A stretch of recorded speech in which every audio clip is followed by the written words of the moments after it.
Back when I was a kid, gaming was a pretty niche thing. I had a handful of friends who played, and of course there were plenty of online communities who would talk about it, but it wasn't like what it is now, where if you ask someone who's aged between 12 and 40, they've more than likely played video games or play them regularly. It wasn't a dirty little secret, but there were stigmas attached, like how video games were for children or nerds with no friends, although if you had more than one friend to play with back then, well, you were lucky. As I grew older and saw games grow alongside me, it was incredible seeing this medium go from being interactive pixels on screen designed to offer quick and fun experiences to an incredible vehicle telling stories in ways that no other medium could. As someone who loves cinema, I always wanted everyone to recognize what this medium is capable of, how it can make you feel something extraordinary, other than the elation of seeing your score increase. I just wanted people to see what's so great about this thing. I wanted more people to play with, and eventually my wishes came true. In terms of revenue, video games have become one of the largest entertainment industries in the world. It's predicted that by 2024, there will be over 3.3 billion people across the world playing them. People of all genders and all ages are now enjoying the medium, whether it's by themselves or with each other. It's no longer the thing that marginalizes them outside of the mainstream. It is the mainstream. And even though TV shows and movies love to portray people who play video games as friendless losers with no social skills, they couldn't be more wrong, and it only really illustrates how out of touch some writers can be. Your friends are playing, your co-workers are, your bosses, your siblings, your parents, your children, your grandparents, your dentist, your Uber driver, your prick of a landlord, and your partners are all playing, and it's a beautiful, wonderful thing to see. Except when it isn't. Except when people go out of their way to make it a joyless, hostile, frustrating environment for all, but especially for those who aren't the supposed real gamers. The same people who become unreasonably furious when losing a game, who tell others who ask for help with a game that if they can't figure it out for themselves, then they don't deserve to play it, and go as far as sending death threats to developers when a game doesn't measure up to expectations or even when they're delayed. I still believe that this is a wonderful medium that everyone should be able to enjoy, but after so many years of playing and seeing how awful some people can be both inside and outside of games, it's become something I recommend to people with caution. There are games that I have loved and enjoyed for countless hours, but I've avoided suggesting them to friends because they don't deserve to be exposed to the toxicity inherent to the communities. And if you ever play competitive games or participate in certain gaming communities, you'll know exactly what I mean. All this behavior is absurd, disturbing, and is ruining this otherwise incredible medium for everyone else. So I've gotta ask, what the f*** is wrong with gamers?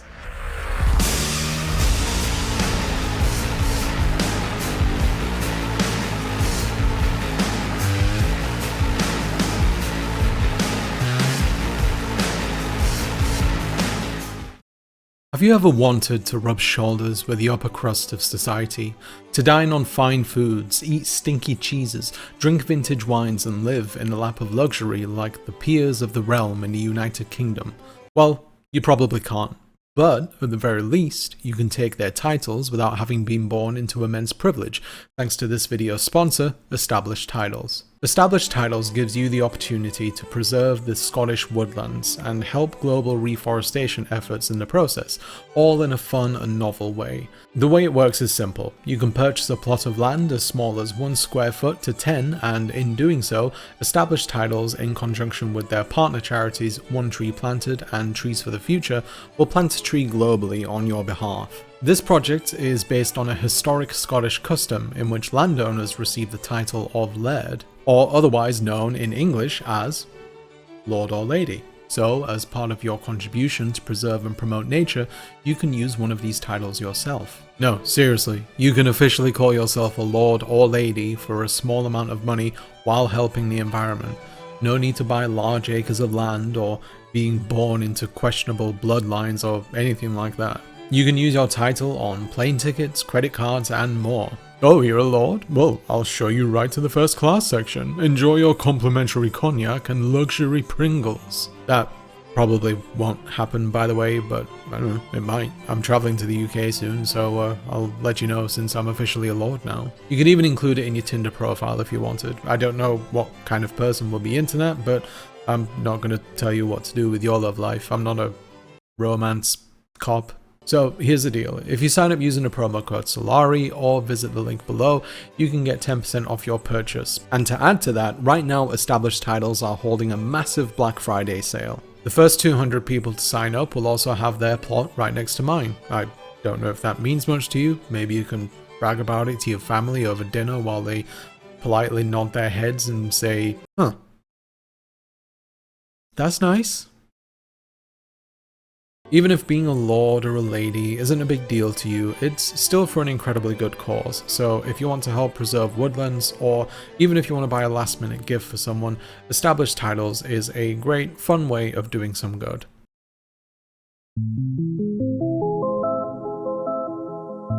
I've invested a lot of my time into playing video games. I wouldn't say an unhealthy amount of time, but if I have some free time, I generally prefer to spend it playing. If I were to guess, I'd say that the majority of that time has been spent playing the original Warcraft 3 mod Dota and Valve's sequel Dota 2. As a rough estimate, I'd say probably close to 10,000 hours combined playing them, most of that being Dota since that was during a time in my life where I had more free time. When Dota 2 came out, I got into the beta quite early and I was hooked from day one. I got used to the new engine, watched professionals stream to pick up on tips, stayed up to date with every esports tournament, and even had my favorite teams. The first being the original Alliance lineup, who gave us one of the best moments in esports history at the 3rd International Tournament. I played thousands of public matches, learned how to play every hero, including the high skill ones like Invoker and Meepo. The hard-fought wins gave me some of the highest highs I've ever experienced in a game, and the crushing losses brought the lowest of lows. Dota 2 is an amazing game if you put the time and effort into learning it, and I was so adamant about my friends playing it with me that I even tried to teach them everything that I knew. At one point though, something changed, and every time I loaded up the game and clicked on the button to start looking for a match, I started to get filled with anxiety and dread. I began to worry about what the next game will bring. I knew I was generally a competent player, but it wasn't that worried me, it was the thought of who I would be playing with. You see, Dota 2 is part of the MOBA genre, much like League of Legends, and it's sadly become a genre that's synonymous with toxicity. And although that's sadly not uncommon with multiplayer games, MOBA games have arguably the most toxic player bases out there, and during those thousands of hours of playing, I had witnessed and been the target of that toxicity on countless occasions. I try to avoid toxicity myself because it's not useful. If you have a teammate that's not doing well and it isn't necessarily their fault, what's the point in telling them that they suck? What's the point in telling another human being who just wants to have fun by playing with others, who might even be going through some stuff in their life, that their failures are worthy of derision? Well, apparently, a lot of MOBA players think that it's useful because there's no end to it. And after seeing so much, I just hit a point where I couldn't take it anymore. You see, in Dota 2 in particular, if you find yourself in a match with toxic players, you're stuck with them until the end of the match, and these matches aren't short, generally about 35-45 minutes long, or even over an hour if things get dicey. But with Dota 2, your options are to either see it through to the end while having your self-esteem and mental health ground to a fine dust, or disconnect from the match, incurring a penalty for doing so. And if you do see a match through to the end, your reward for tolerating almost an hour of people screaming at each other or trying to ruin each other's experience can be a loss. You could argue that it's a sick joke, that every time you join a match you're gambling on whether your day is going to be ruined, and the same goes for a lot of competitive multiplayer games. The tension I felt when clicking that matchmaking button and the spike in heart rate when the game announced that the match was ready to play became unbearable, and I sadly just had to admit that this game, which I had dedicated so much of my time to, just wasn't for me anymore. Its community had beaten me down, and although I tried going as far as muting every single player as soon as I joined a match, it didn't help matters. Toxic players will go out of their way to ruin things for you with their actions, and by taking away communications, I put myself at a huge disadvantage. I had similar experiences with other games too. I played a bunch of Overwatch, found some people that I liked playing with, and eventually I couldn't stand how easily they got angry at the smallest things, like serious rage at a video game.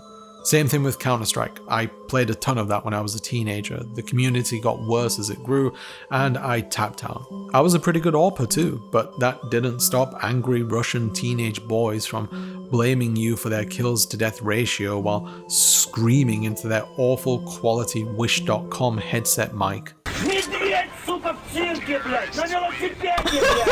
I play significantly less competitive multiplayer games than I used to because every time I try, I'm usually visited by the same anxieties that I got with those other games. It's arguably a trauma response. I don't say that to undermine people with trauma, it's just how triggers work, and without getting into specifics, I've had my fair share of them. Recently I've been playing some Splatoon 3 on the Nintendo Switch, and even when I'm getting ready for a match in this goofy game where you throw paint or ink all over the floors and other players, there's an anxiety that I'm not doing well enough and I'm letting everyone down, forgetting that it's just a game in which losing doesn't have any kind of effect on my life. Although as things stand at this moment in time, the greatest enemy of the Splatoon 3 player base is easily Nintendo's garbage online services. $20 a year just to keep getting kicked out of matches.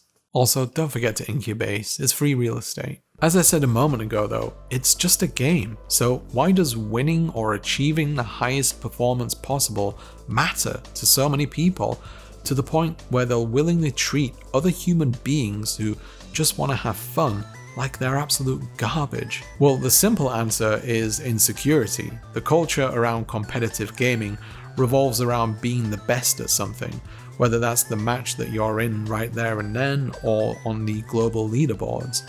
People want bragging rights to show how good they are at beating others and how capable they are at avoiding death. If you're playing a team game, it's rare that one player can carry a match on their own, and if someone in a team of randomly chosen players is the weakest link, then they become a target for scrutiny by those who place far too much value on victory.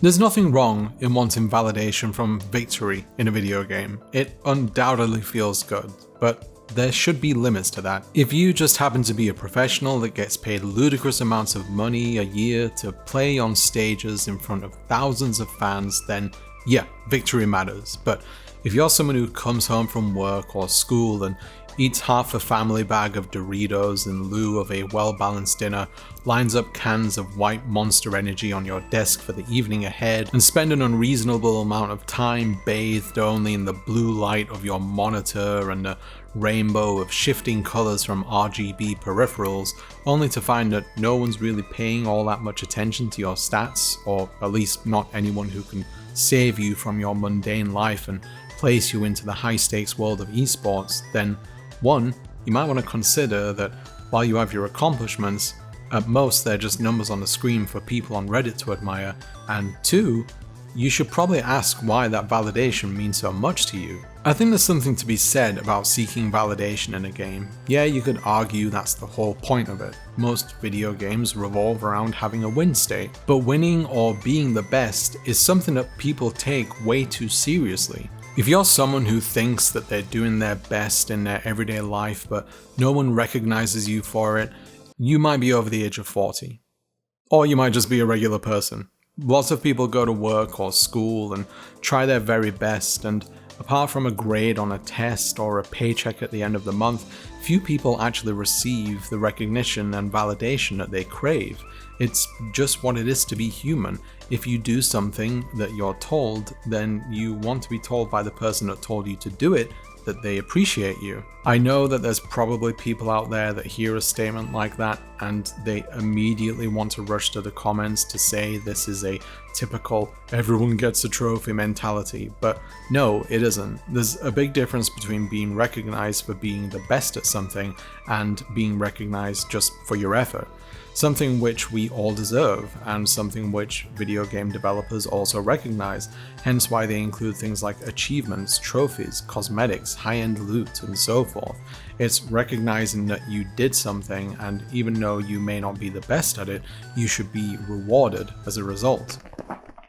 Hello. More sickeningly is the idea that some people feel compelled to spend money in video games for validation from their peers.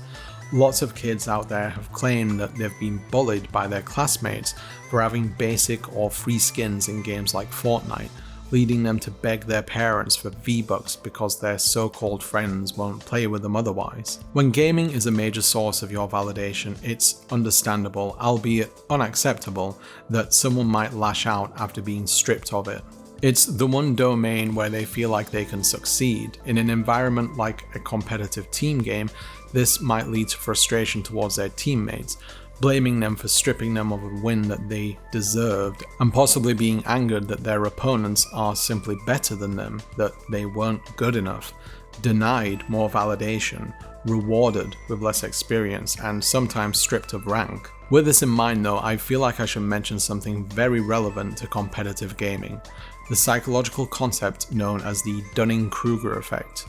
This effect is a form of cognitive bias, wherein individuals perceive their skill level at certain tasks to be much higher than what they actually are, by measuring self-assessment against objective performance. And I'm sure that if you're someone who plays competitive games with friends or a regular group, this is probably ringing some alarm bells right now, because there is no shortage of people in gaming who fall into this category. The kind of person who's low rank and complains that the only reason why they lose is because of the game's matchmaking system and how it placed them among people who aren't the same skill level as them.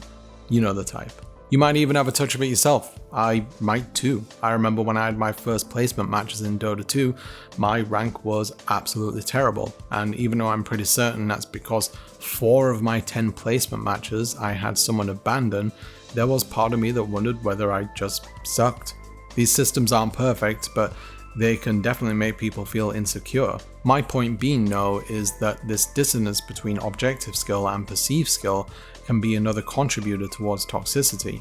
Ranked matches across all genres of game are filled with people who take things far too seriously, but like I said earlier, it doesn't really matter. Most people aren't pros and they will never be pros, and there's nothing wrong with that. Toxicity in games makes everyone miserable, even the person who's being toxic. And there are those who knowingly go out of their way to be toxic just because they think that's part of the game. To this day, there are people who justify toxicity by saying it is what it is, and if you want to play the game, then you need to get used to it, but that is obviously unacceptable. You wouldn't accept it in the workplace, why would you accept it in something that you do for enjoyment? However, even though toxicity can be caused through performance and lack of validation, it can manifest in other ways. It's not just directed towards those who impact the mechanical experience of the game, but at those who are considered supposedly outsiders, namely women and minorities.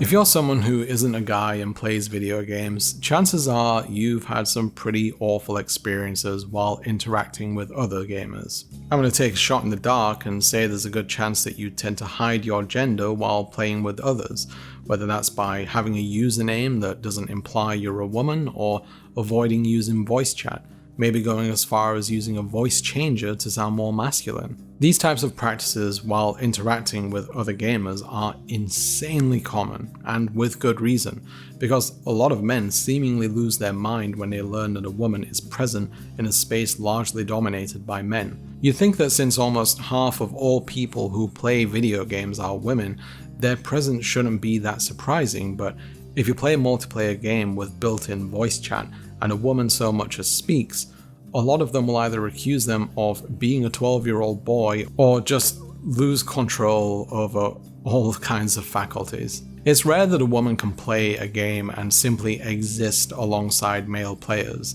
It's as though once their gender is known, they're no longer just another player like everyone else, they're a woman, or the woman.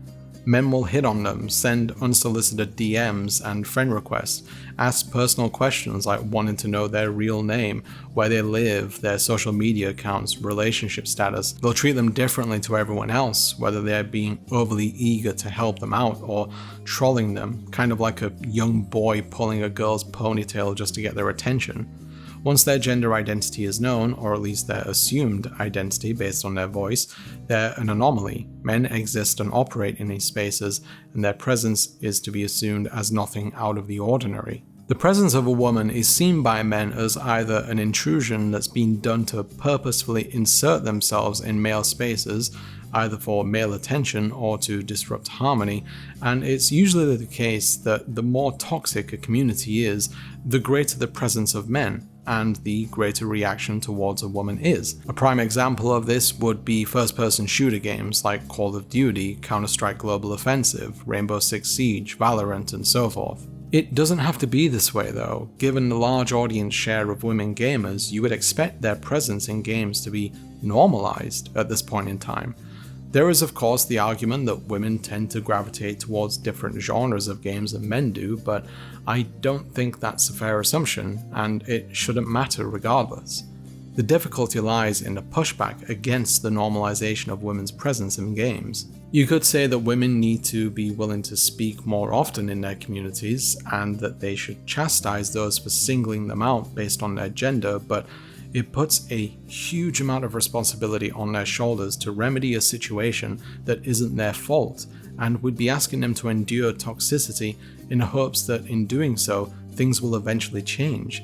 It's like asking someone to consume small amounts of poison each day just to prove to people that it's bad for you. There are better ways of accomplishing that. I sort of expand upon this whole topic further in my video, Women on Twitch and Male Entitlement, in which I interviewed women streamers about their experiences within the male-dominated spaces like Twitch and gaming in general. So if you're interested in hearing the things from their perspectives, then I highly recommend that you check it out. I'll put a link at the end of the video. If you're a man and you know a woman who plays games, just ask them about their experiences playing games. I'm sure that if they're willing, they can more than likely share with you more than one instance where their gender had some role in an interaction with other players. Whether this is in-game or within the community, because they also face similar treatment when present in other communities that gamers exist, like Discord servers or Twitter, etc. My own wife likes to play video games, and not only has she experienced differential treatment compared to me and other men on numerous occasions, I've been a witness to it. We like to play Final Fantasy XIV, and one time another player started talking to my wife, asking her about her name because it's a bit of an obscure science reference. After a little back and forth, he asked to add her on Discord, not knowing her gender at this point. She agreed, and it was at that point where he found out that she was a woman due to her profile pic being her headshot. They spoke about possibly playing together sometime later that day, and she decided to carry out a little experiment to see where things would go if she asked whether I, her husband, could join in too, to which he agreed. He said he'd be ready in about an hour, but when the time came, he suddenly had an important business meeting to go to, and that he'd get back to her later on. To no one's surprise, he didn't get back to her. In fact, that was the last that she ever heard from him. Not only did he never reply, he removed her as a friend on Discord. The sad thing about this is that there was nothing preventing the two of them from just being friends. Despite this being a mini experiment, she was open to the idea of friendship and wanted to be proven wrong.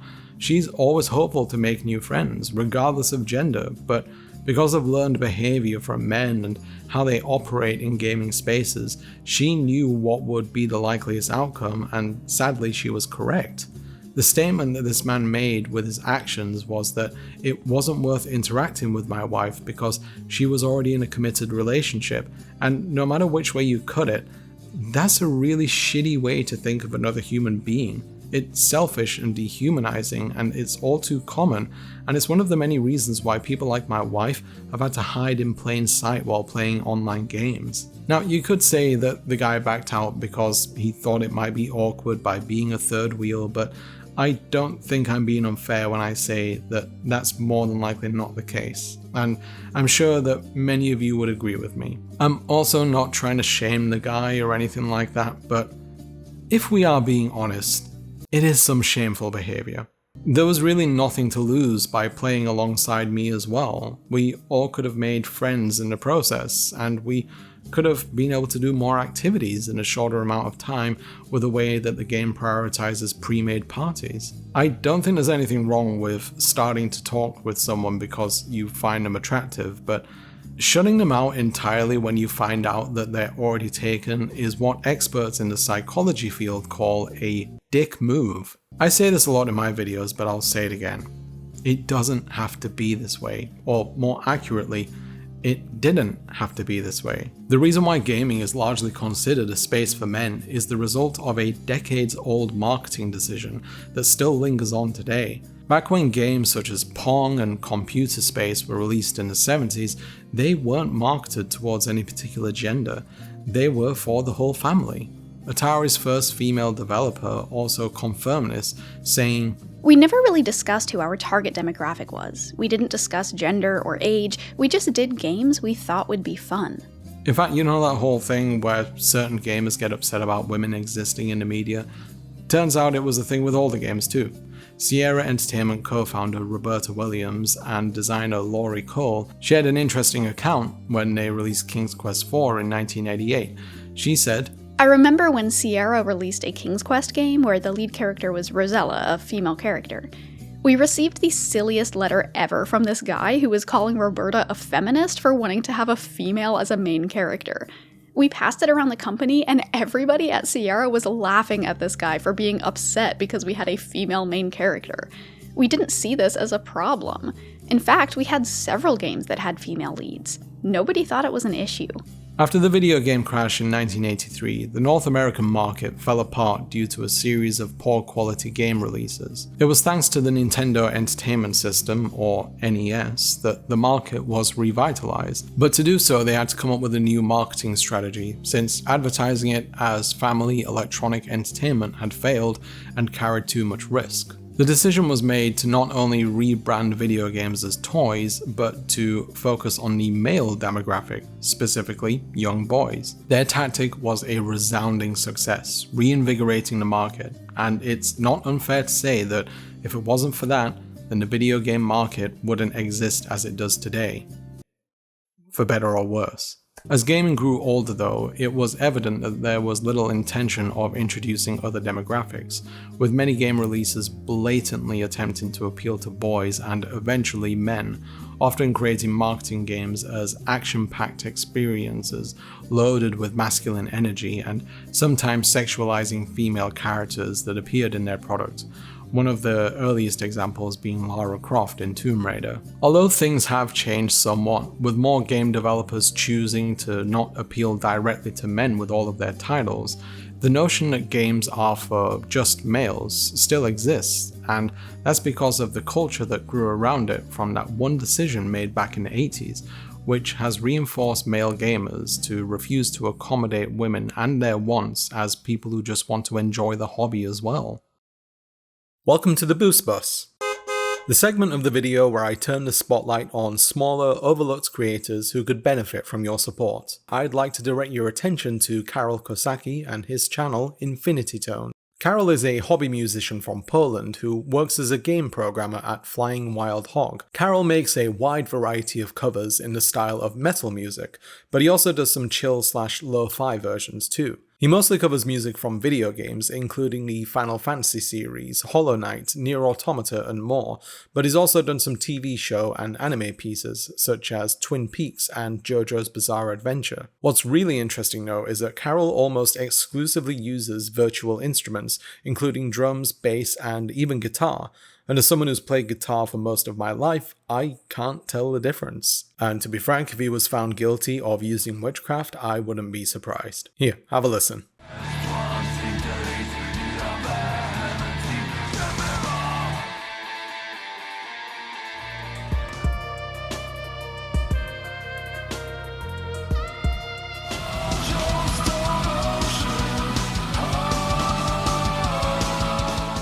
If you like Karol's work, then please support him by visiting his links in the description and subscribing to his YouTube channel, following his socials, and giving him some engagement.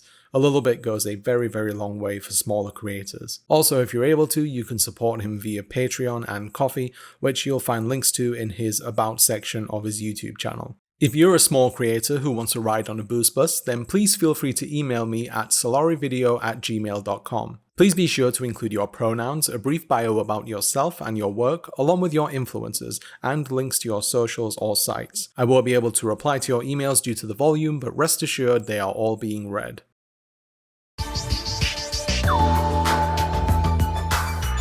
Hostility and toxicity, of course, isn't exclusive to women in the world of gaming.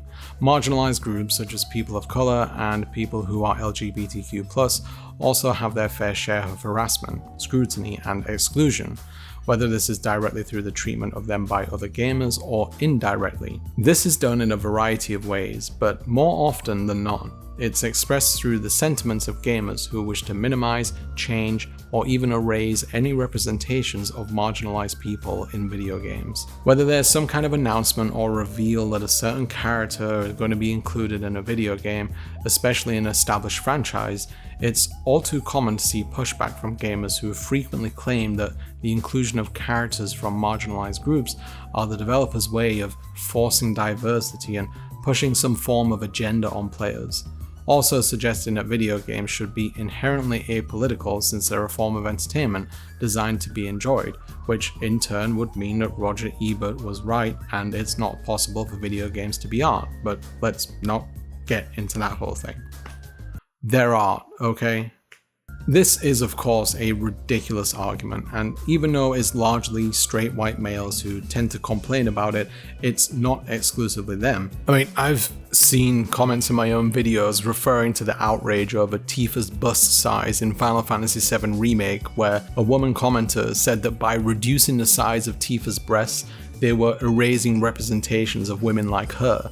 Okay, two things. One, I doubt that video games, even very successful ones, are capable of undoing millions of years of evolution which determine the kind of breast size that a person finds appealing. And two, if this is considered a small bust, I hate to think what you think is large, because even though I'm a guy, I'm fairly confident in saying that Tifa gets regular back pain and more than likely has a really difficult time finding the right bra size. Especially in Midgar of all places, like she's poor and I doubt there's a Lululemon store around there. I could spend all day listing supposed controversies that gamers have come up with over the years, like how Ellie from The Last of Us 2 wasn't pretty enough for the post-apocalypse, along with having to play as Abby in the game who had a muscular body type, Jax from Mortal Kombat stopping slavery from happening, Tracer being gay, also her butt pose, Thor's body type in God of War Ragnarok, along with the existence of a black person in it,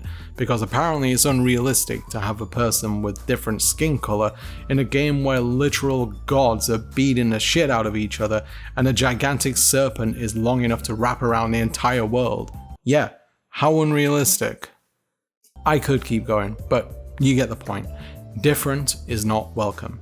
Different is a reminder that the world is changing and the industry wants to welcome everyone with open arms, rather than just straight white males. Yeah, they're a little clumsy with it at times by mishandling representations, and yeah, there's obviously executives salivating at the thought of reaching wider markets so they can get fatter bonuses and buy a nicer yacht, but this is still the media we're talking about. It's still art that exists to hold a mirror up to society, and allowing us to see more people by making that mirror wider is in general a net positive. You could be cynical about how the increase in representation came about in the media, but if someone who's felt invisible for most of their life gets joy or validation from seeing someone like them in a video game, movie, or whatever, they shouldn't be judged for it. You know, funnily, in a very minor way, I kind of get it. Whenever you see characters with British accents in video games,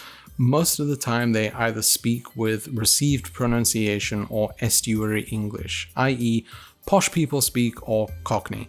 both of which originate from the south of England, around and in London, because apparently the whole world thinks the UK has only 2 accents, despite actually having around 40. Also, we're usually the villains in Hollywood movies, but you know, that's fair, I'll let that one go.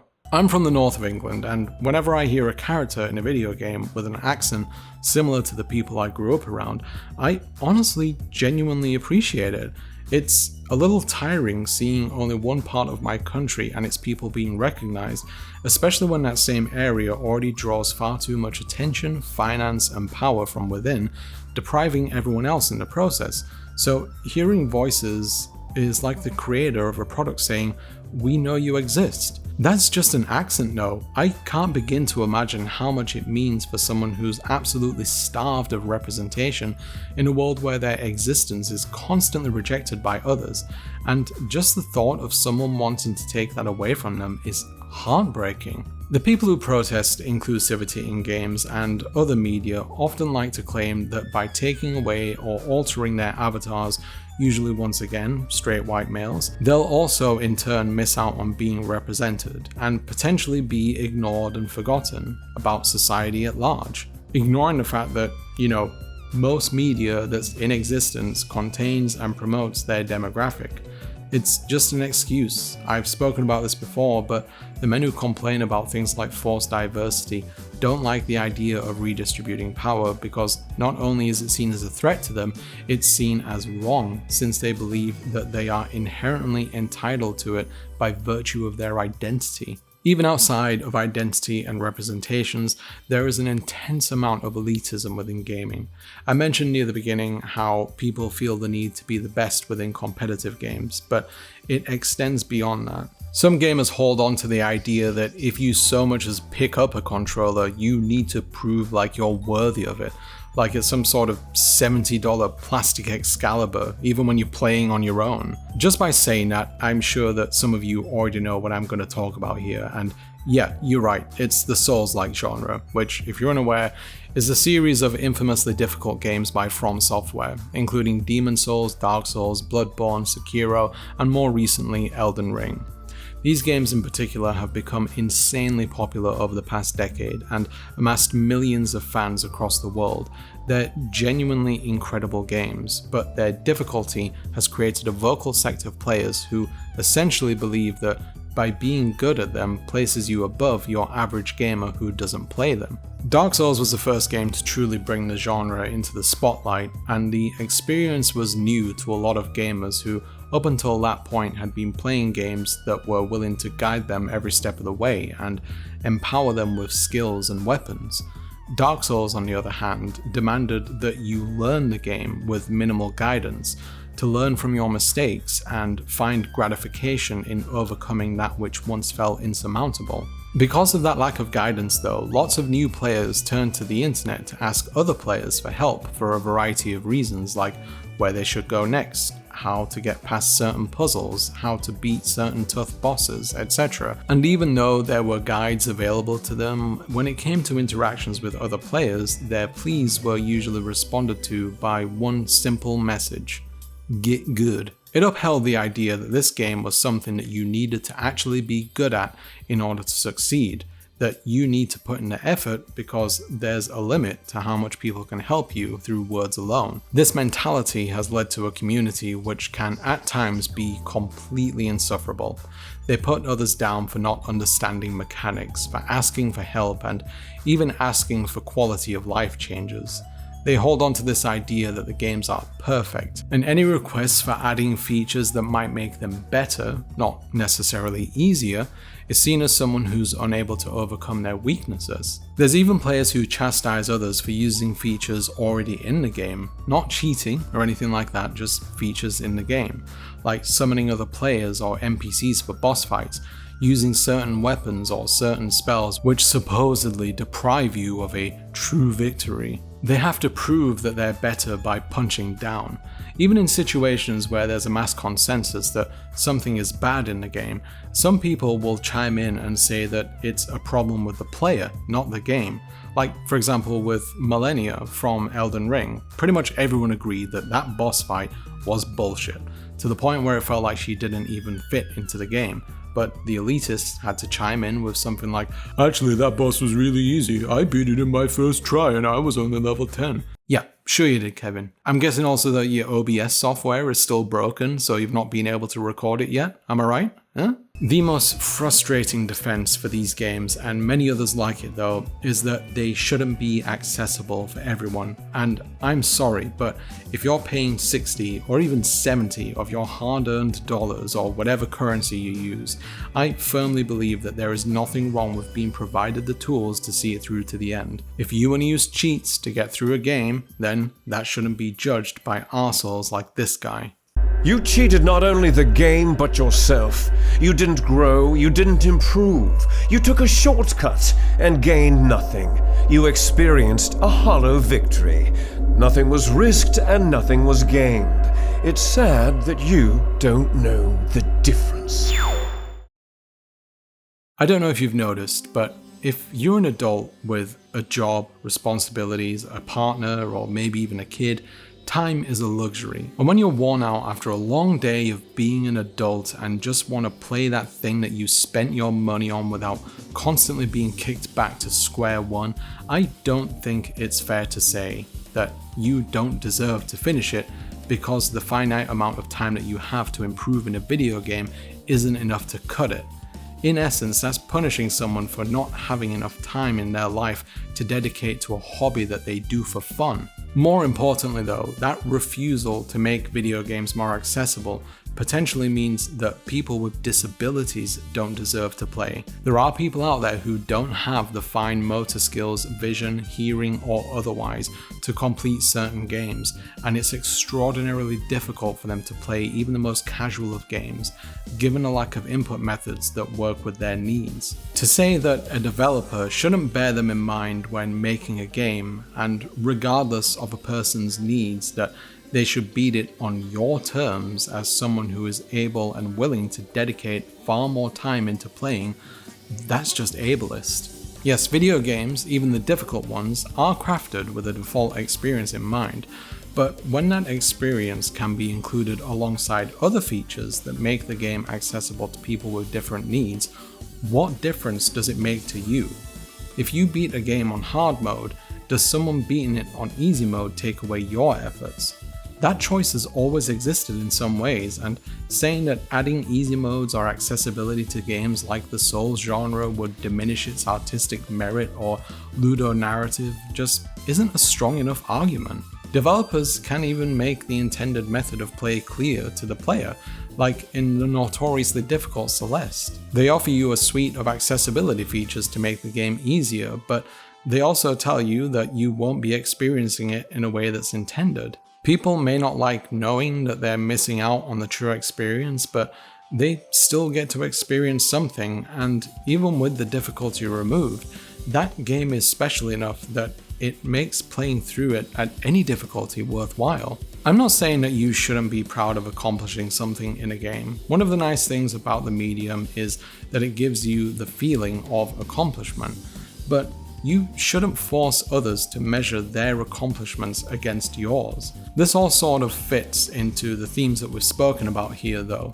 Elitism, exclusion, the desire to be recognized, the need to be right, even when you have no way of knowing that you're right. If you're someone who keeps up with video game news and reviews, you'll have noticed that gamers don't always react in reasonable ways when hearing what people inside or close to the industry have to say. There's also the fact that the console wars still exist within these circles. People who argue endlessly over which platform is best to play games on based on the titles exclusive to them. They want to tell the opposition that they made a bad financial decision by investing in another console or device because it doesn't have the best features, graphics, or versions of a game. It's completely asinine, and it goes all the way back to school ground arguments during recess whether Nintendo or Sega is the best. But it's still going on, even among adults. Exclusive console releases are anti-consumer. If it's a high-fidelity game that a particular system can't handle, like the Nintendo Switch, then sure, it's understandable that a game like Cyberpunk 2077 won't be appearing on it, but if it's between PS5, Xbox Series X, and PC, it's hard to justify keeping it on just one system. Nonetheless, people use exclusivity as a reason to admonish people for their purchase decisions. Xbox fans mocking PlayStation owners for not having Halo games, or PlayStation fans mocking the lack of exclusives on Xbox, which is thanks to Sony's blatant anti-consumer practices. What's amazing though is how far people will go to defend these practices. Microsoft is expected to purchase Activision Blizzard soon, which would result in one of the most blatant attempts at monopoly in the industry, since they own and publish the Call of Duty franchise, which they could potentially keep from releasing on other platforms. Despite that though, some people want the deal to go ahead because it means potentially denying their supposed opposition something as a result.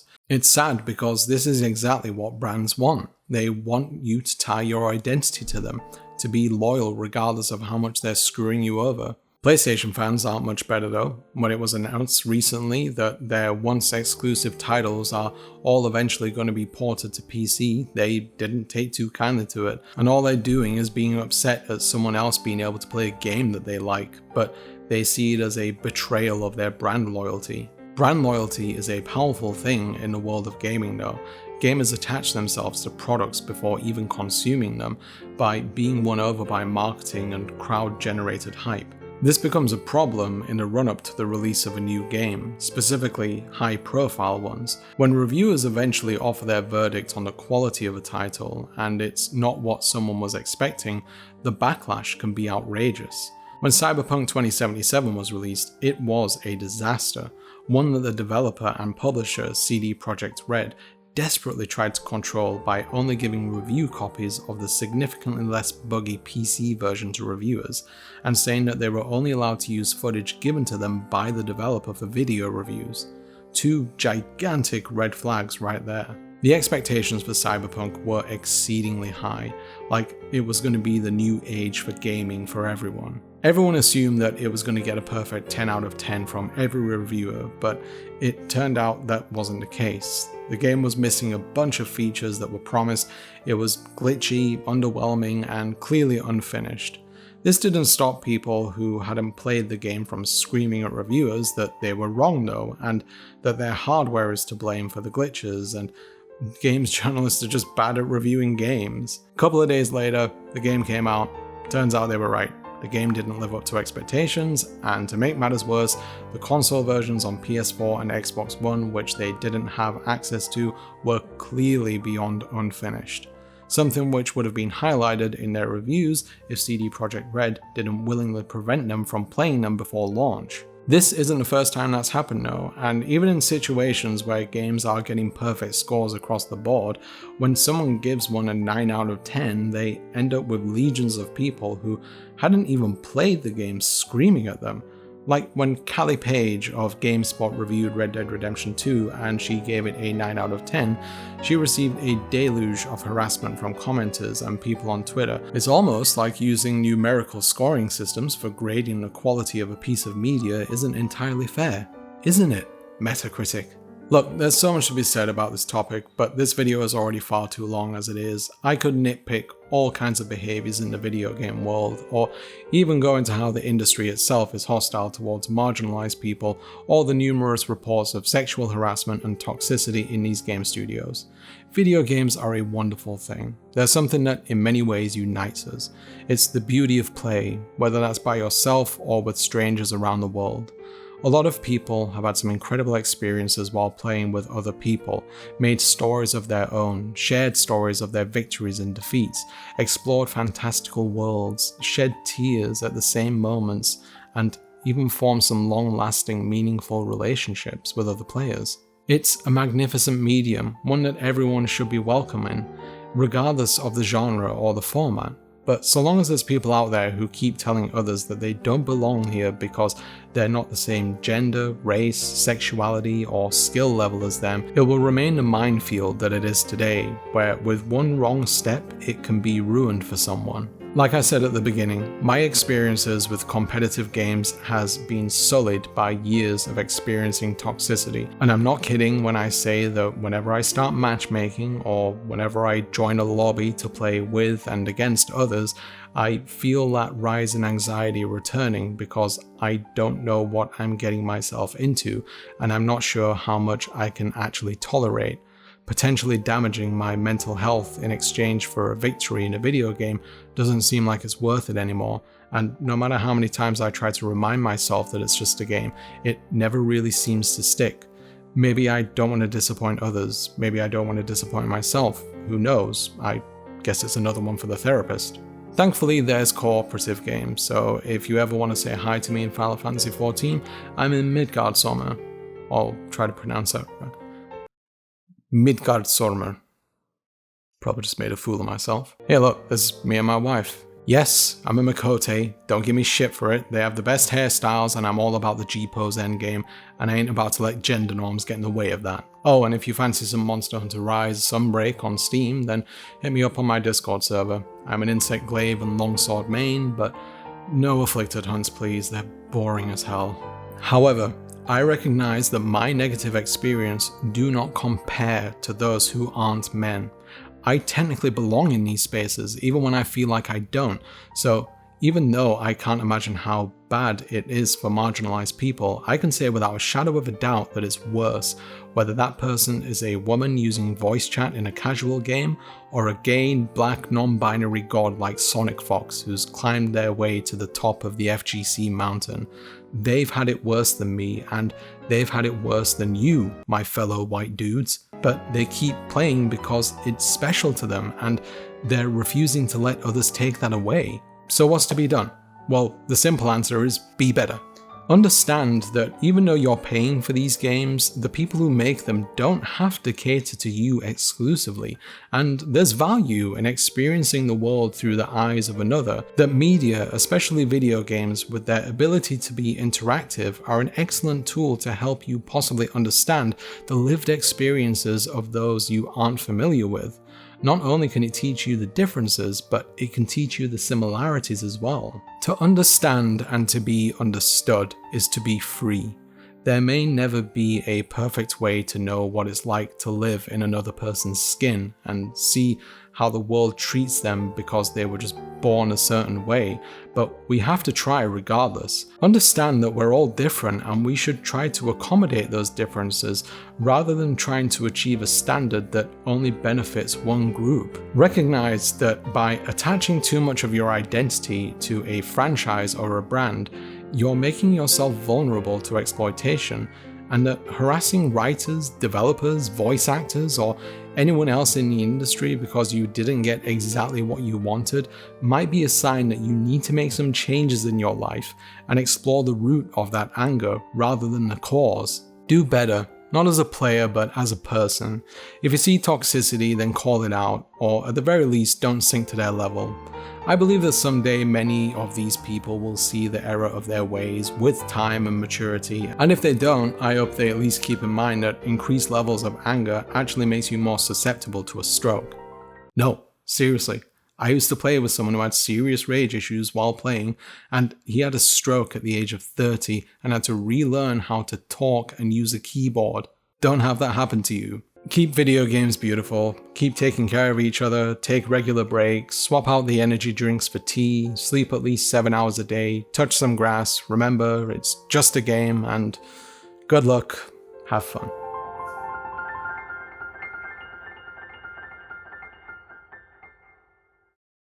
Thank you very much for watching. If you did enjoy this video, then please don't forget to like it, or if you disliked it, then dislike it, I won't stop you. And also don't forget to leave comments, subscribe, all of that stuff is incredibly helpful. I'd also like to offer a thank you to all of the wonderful patrons who support this channel. I genuinely appreciate it so much, no matter how much the amount is. But I'd like to offer a special shout out to the following patrons: Mick, Gregory Wells, Natalie Doria, Fatey1703, Elizren, Xingping LL, Joseph Blair, Jonathan Morris, Sean, Rose Jane, Caro Schultz, Bear, Masons, Bailey Grevling, Gerzon Bear, Hello Father, Henry the Longshot, Christian Moyer, in a Borat voice, my wife, Catherine Pendell, Azul Crescent, Rachel J. Stark, Candide, Dan McCrary, Remy Allen, Daniel Perron, Grants B, Enrique Gutierrez, Mergurgo Fashionable, Alina, Ellie B, R. Atoms, Games, Sander Panda, CB Hart, Sharfay, Mickey Buonadonna, Sparrow Wagon, Ruby O'Connor, Donna Sato, Marcel Gibson, Sem, not Sam, Thomas Tomacano, Jen Veldine, Tadeo Deoria, Ryan Osterman, King Me, Nicholas McDonnell, Alicia Crawford, Jay, Marius Stubberud, Catherine, Lizzie Peasy, Freeman Killer, and Catherine Pendell. Thank you all so very much for your support. Seriously, it does mean so much to me that you are keeping this going. It really does make a difference. If you'd also like to offer some support for the channel yourself, then you can do so at patreon.com/Salari.